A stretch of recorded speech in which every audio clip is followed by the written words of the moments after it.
West Africa grapples with new wave of military coups. West Africa is grappling with a wave of military coups over the past 18 months that has some wondering which country could be next. Ouagadougou, Burkina Faso.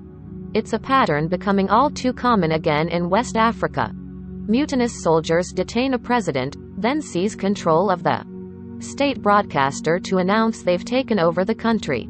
International condemnation quickly follows, but the junta remains in power.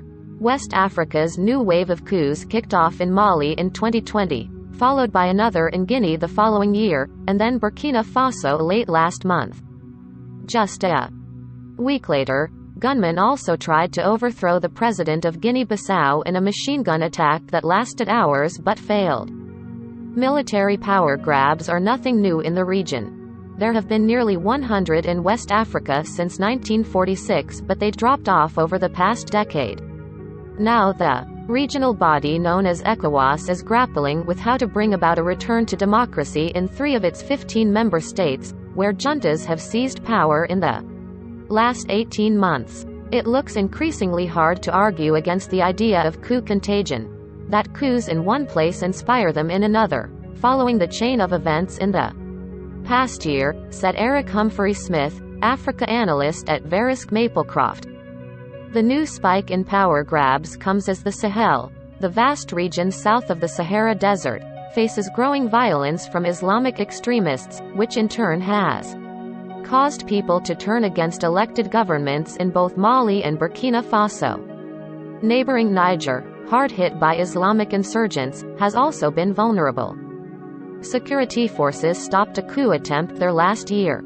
Coups in West Africa have been making a comeback for various reasons which bleed into one another, said Rukmini Sanyal, research analyst for the Middle East and Africa at the Economist Intelligence Unit. Regional political volatility is becoming entrenched, causing a slow erosion of democratic gains, she said. And there's often widespread support for the government overthrows within the countries because people hope it will bring about new elections, she added. After last week's coup in Burkina Faso, people across the country lauded the military takeover, saying it was overdue. In Mali, thousands of protesters took to the streets in support of the ruling military after the West African Regional Bloc, ECOWAS, imposed sanctions over delayed elections.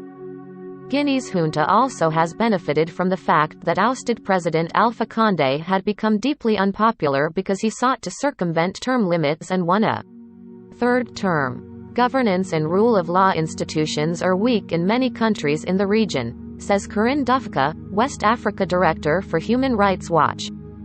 And when societies are tested by insecurity and profound brutality against civilians, it may make some people more willing to accept less democratic military rule, Dufka said. Some blame the rise in coups on the fact that the juntas know they'll face little more than strongly worded statements.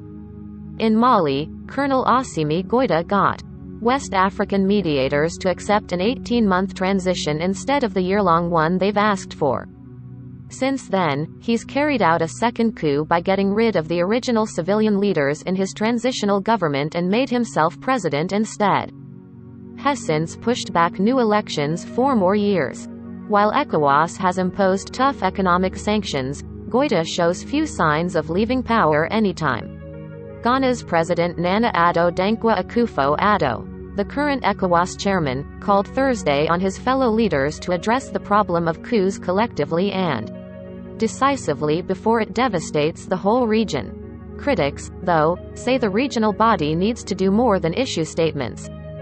ECOWAS is a reflection of the countries, so it means that as far as governance is concerned they have to improve it in each country and in all the regional or global organizations, said Ablass Ouedraogo, a former foreign affairs minister in Burkina Faso and president of the political party Faso Differently. Civil society groups say leaders are struggling to meet basic security and governance expectations of their populations, creating a breeding ground for coups, and that regional bodies like ECOWAS and the African Union are quickly losing credibility. These institutions act more on the consequences than on the causes of the socio-political crises that lead to coups, said Chrysogon Zaugmore, president of the Burkina Faso Movement for Human Rights.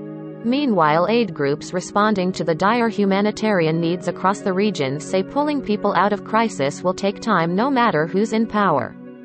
Hassan Hamadou, director of the Norwegian Refugee Council in Burkina Faso, says new, dismal records are being broken every month. Violence has claimed the lives of around 3,000 civilians, forced thousands of schools to shut down and driven 1.6 million people into displacement, a jaw-dropping 18-fold increase over the past 3 years, Hamadou said. In this context, there can be no quick fix nor easy answer. Larson reported from Dakar, Senegal.